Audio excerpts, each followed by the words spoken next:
Hi guys, how you doing? So we have come to the end of our Macbeth topic, and what I thought we would do today is we would finish it off by writing an obituary for Macbeth. Now, an obituary is something that usually appears in a newspaper. It's written about somebody, about their life, and it's usually celebrating their life or talking about the things that they did in their life, and it's just letting people know that this person, usually a person of importance, has passed. So what I'd like to do today is have a go at writing an obituary. So while we're doing that, we need to get some details down. Now, I've had a go at doing one of mine. I've missed a couple of things out of mine on purpose, so we'll see what you think. But when we are writing an obituary, what we normally do is, it's when someone dies, people like to remember them and how they lived their lives. An obituary tells everybody about the person who has died. So it tells us about their achievements, possibly when and where they were born and grew up, and then where they lived and how and when they died. Now, we obviously don't have all the details from Macbeth, as he was a fictional character, but I've made some up to help you. So just some basics, you don't need to make it up yourself. You can use mine, you can change the dates if you want, but it's entirely up to you. So I have Macbeth here. Now, we have got the date he passed, the date he died, which was August 15th, 1057. I've said that he was born on August the 15th, 1005. Now, you can change those if you want. You can make him a little bit older. You can make him a little bit younger when he passed away. And he resided in Scotland. Now, if you want to be more specific, we know that Macbeth was an ambitious general who wants to be king and lives his life, lived with his wife, Lady Macbeth, at Castle Inverness in northern Scotland. Now, Inverness is also the location where Macbeth and his wife killed Duncan, the elderly king of Scotland. Now, if you want to say that he was born in Inverness, that's fine. If you want to search on Google and find somewhere else in Scotland you think he might have been born, could have been born in Edinburgh, he could have been born in Glasgow, anywhere you think that you would like him to be born, but he definitely lived in Inverness. That was where his castle was, as Thane of Glamis, and he definitely he definitely killed King Duncan in Inverness. So if you want to include a bit more detail in yours, that's perfectly fine. So we're going to have a look at mine. I want you to tell me what you think I've missed out of mine. So it goes a bit like this. Former King Macbeth recently passed away during a fight to the death against Macduff at the Fane of Fife. Killed by a fatal slaying for his sins and crimes as a tyrant king, Macbeth sacrificed his mortality to build a short-lived empire with no one to pass his blood-stained throne down to. So we're basically saying there when he was killed and that there's nobody left for him.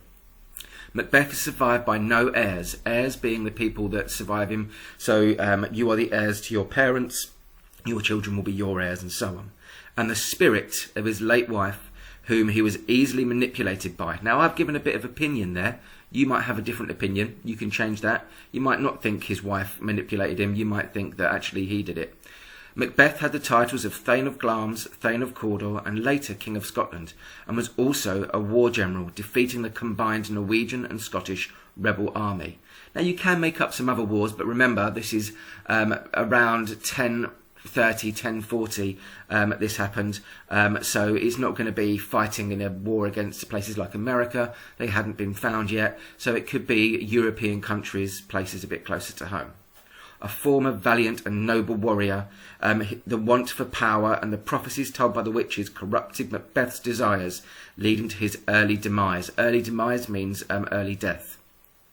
The man Macbeth once was will surely be missed, and his transformation into tyranny will never be forgotten. So what kind of things do you think I've missed there? Yeah, you're right. I didn't put in the dates.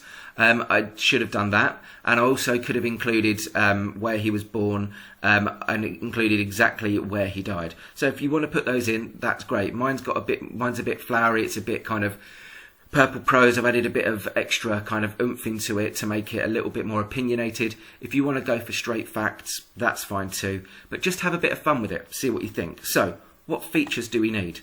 Well, the first thing we need is to write in the third person. It's about him, his death. He did this. So we're writing in the third person. The next thing we need to do is write in the past tense. Macbeth had the titles and was also, and corrupted. So he's not corrupt, he was corrupted. So we're looking at the past tense there as well. Well, what else do we need to add in?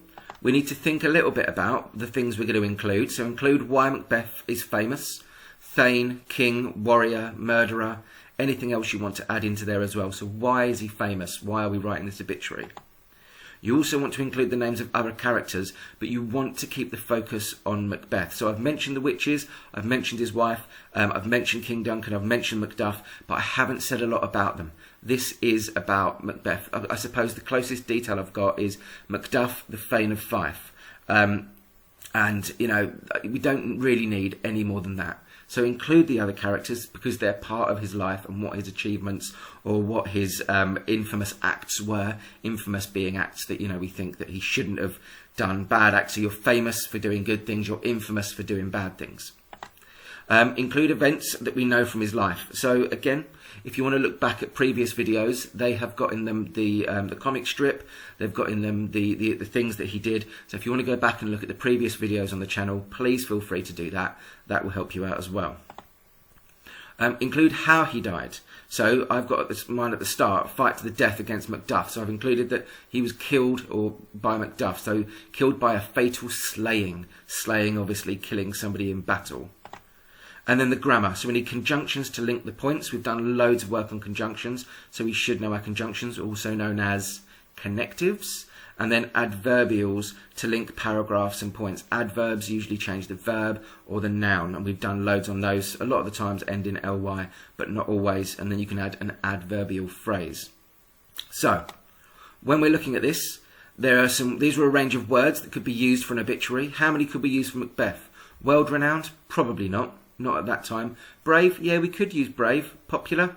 Not really. Murderous?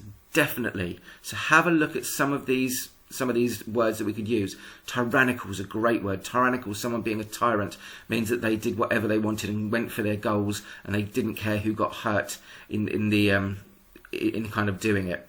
We've also got famous, tragic, his achievements. He was successful. He was ambitious. He was successful at what he did, although we might not have liked it. So when we're having a go at this, have a look at my example, have a look at the bits that I've gone through before, and our success criteria is going to be as follows. And this might be the screen you want to pause. So we're going to be writing in third person. He, they. We're going to be writing in past tense. It's already happened. He's already died. And then we're going to be thinking about conjunctions and adverbials. If you're stuck with those, give them a Googs, look them up, see what you can find. Then we're going to include why Macbeth is famous. He's a Thane of where, king of where, warrior, murderer, the battles that he might have won. Include names of the other characters, but keep the focus on Macbeth. And then we're going to include events that we know from his life. We know the book now. We know the book really well. And then we're going to include how he died. So, hopefully, guys, that has made some sense. Hopefully, that will help you out with what you were doing. And let's hope that you guys can write an amazing obituary for Macbeth. So, take care, guys, and I will speak to you soon.